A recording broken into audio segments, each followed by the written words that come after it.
2025 बिहार विधानसभा चुनाव के लिए अखाड़ा सज चुका है और जितने पहलवान हैं, चाहे वो ग्रुप में हो या इंडिपेंडेंट हो, ताल ठोक रहे हैं, दांव लगा रहे हैं।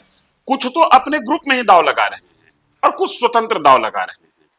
कुछ का दांव जीत या हार में तब्दील होगा और कुछ के दांव हवाबाजी साबित होते जा रहे हैं।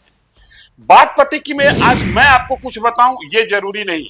मैं जो सवाल छोड़ने जा रहा हूं इस पर जरा सोचिए कि इससे होता क्या है।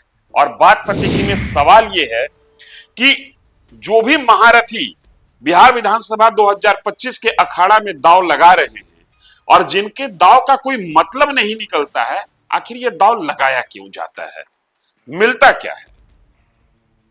मैं दो उदाहरण आपको दे रहा हूं और दोनों एनडीए से है। चिराग पासवान, मिला क्या?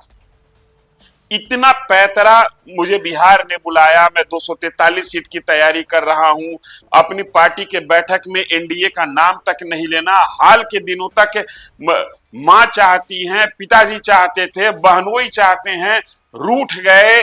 जो बीजेपी के बड़े नेता मिलने गए, ना उनको रिसीव किया, ना उनको सी ऑफ किया। इतना पैतरा लिए जैसे लगा कि आज एनडीए टूट गई, जैसे लगा कि 2020 में जो प्रयोग हुआ था उसी तरीके की कुछ बात फिर हो जाएगी। जैसे लगा कि चिराग पासवान ने ठान लिया है कि अब अपने बूते आगे बढ़ना है। और जैसे लगा कि चिराग पासवान के कार्यकर्ताओं के लिए राजनीति नहीं है, क्योंकि राजनीति जब चिराग पासवान को केंद्र में रखकर होती है, कहने का मतलब कि जब लोकसभा चुनाव के लिए राजनीति होती है तो चिराग पासवान सीट एडजस्टमेंट बड़ी आसानी से कर लेते हैं, वहां पर कोई परिवर्तन नहीं होता, 5-6 में फिक्स हैं। लेकिन जैसे ही बिहार विधानसभा चुनाव की बारी आती है, चाहे वो साल 2020 हो या साल 2025 हो, चिराग पासवान वो पैतरा लेते हैं जिससे एनडीए की सांसें तो अटक जाती ही है, सांसें अटक जाती है चिराग पासवान के कार्यकर्ताओं की। सवाल बड़ा ये है कि इतना बड़ा जोखिम लेने पर, इतने दांव चलने के बाद, इतनी पैतरेबाजी के बाद आपको मिला क्या? ये डिकोड होना बहुत जरूरी है। चूंकि पॉलिटिक्स में, गठबंधन की राजनीति में अगर गठबंधन फिक्स होने के पहले बार्गेनिंग का लेवल इस स्तर तक चला जाए तो फिर अंदाजा लगाइए कि गठबंधन अगर जीत जाती है चुनाव तो उसके बाद बार्गेनिंग का लेवल किस स्तर पर जाएगा। ये बड़ा यक्ष प्रश्न है और ये यक्ष प्रश्न इस बात को लेकर मतदाताओं को डराता है कि अगर हम इनके पक्ष में मतदान करते हैं, उसके बावजूद बिहार को स्टेबल गवर्नमेंट मिलेगी या नहीं मिलेगी, ये एक बड़ा सवाल रह जाता है। अब एनडीए के ही एक दूसरे साथी, हम हिंदुस्तान आवामी मोर्चा, सेकुलर, इनके हम सेकुलर इनका नाम है। पार्टी के सर्वे शर्मा है जीतन राम मांझी और पार्टी का राष्ट्रीय अध्यक्ष है उनके सुपुत्र संतोष सुमन। 2 दिन पहले तक ये पार्टी कह रही थी कि अगर 15 सीट मुझे नहीं मिला, मेरी पार्टी को 15 सीटें नहीं दी गई तो मैं चुनाव लड़ूंगा ही नहीं, रहूंगा एनडीए में लेकिन चुनाव नहीं लड़ूंगा। ये जो रूठने मनाने का सिलसिला चल रहा था, आज जो खबर निकल कर आ रही है कि इनको भी 10 से 11 से ज्यादा सीटें दी नहीं जा रही हैं। और बीते दिन मतलब शुक्रवार को जीतन राम मांझी का यह बयान भी आ गया कि हम एनडीए में अनुशासन में रहेंगे। तो 2 दिन पहले जो अनुशासन को इस हद तक तार तार करने के लिए तैयार था कि राजनीति में एक नई मिसाल कायम हो जाए कि गठबंधन में रहें और चुनाव न लड़ें, रूठने की पॉलिटिक्स में रूठने का इससे नायाब उदाहरण देखने को नहीं मिलता। अगर ऐसा हो जाता तो वही व्यक्ति 24 घंटा के अंदर पलटकर यह कह रहा है कि हम अनुशासन में रहेंगे और एनडीए में पूरी ताकत के साथ रहेंगे। तो फिर यह समझना जरूरी हो जाता है कि इन पैतरों का मतलब क्या था। क्या ये एनडीए में जो 2 बड़े घटक हैं, बीजेपी और जदयू, उनके इशारे पर जीतन राम मांझी, चिराग पासवान जो पैतरा ले रहे थे, उस पैतरा को काउंटर करने के लिए इन्होंने ये दांव चला था? या वास्तव में जीतन राम मांझी ये चाहते हैं और चाहते थे कि मेरी पार्टी को कम से कम 15 सीटें मिले ताकि हम कम से कम 8-9 सीट जीत कर आए, ताकि बिहार में मान्यता प्राप्त दल के रूप में इनको मान्यता मिल जाए चुनाव आयोग से।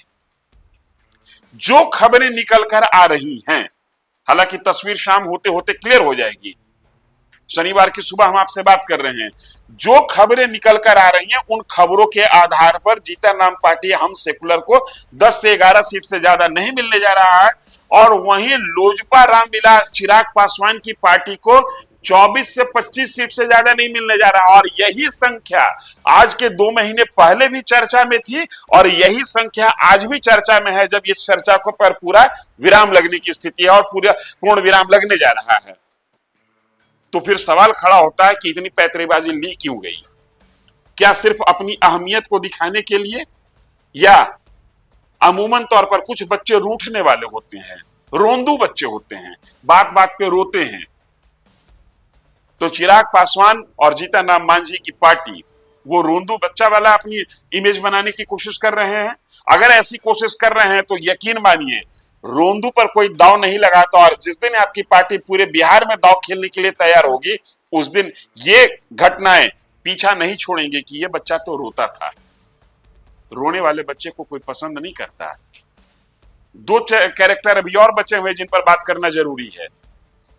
एक कैरेक्टर है स्वघोषित बिहार के उप मुख्यमंत्री मुकेश सहनी, महागठबंधन के किरदार हैं।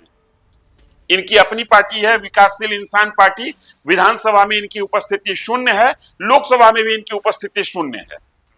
अब ताजा खबर यह है कि महागठबंधन के दूसरे और तीसरे बड़े घटक दल, मतलब कांग्रेस और कम्युनिस्ट ग्रुप में, कम्युनिस्ट मतलब सीपीआई-एमएल नहीं, सीपीआई-एमएल और सीपीआई-सीपीआई-एम दोनों, ये तीनों पार्टियां राजद पर दबाव बना रही है कि भैया इनको प्रणाम कीजिए, इनसे मुक्ति ले लीजिए। जो पैतरेबाजी इनकी आज है, चुनाव के पहले अगर चुनाव जीत गए तो ये कितना पैतरा लेंगे, लिहाजा इनसे मुक्ति ले लीजिए। ये एक बड़ा सवाल खड़ा होता है कि राजनीति में पैतरेबाजी का स्तर हो क्या, और गठबंधन जो चुनाव लड़ने के लिए इतना पैतरा ले रहा है, वो चुनाव जीतने के बाद सत्ता में आने के लिए पैतरे का हद क्या होगा, ये भी एक सोचनीय प्रश्न है, विचारणीय प्रश्न है।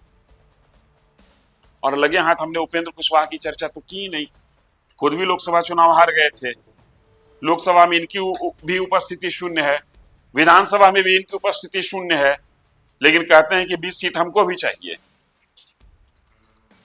तब सवाल यह है कि जिस पहलवान के शरीर में ताकत नहीं है, वो पहलवान अगर अखाड़ा के किनारे पर आकर जो ताकतवर खिलाड़ी है उसके सामने ताल ठोक रहा है और पैतरा लेने की कोशिश कर रहा है और पैतरा दे रहा है, तो फिर ये मैसेज देना किनको चाहता है, उन पहलवानों को या जनता को, जो दर्शक हैं, जो इसके खेल में अंतिम में अपना पत्ता से खोलेंगे, मतदान के दिन अपना फैसला सुनाएंगे।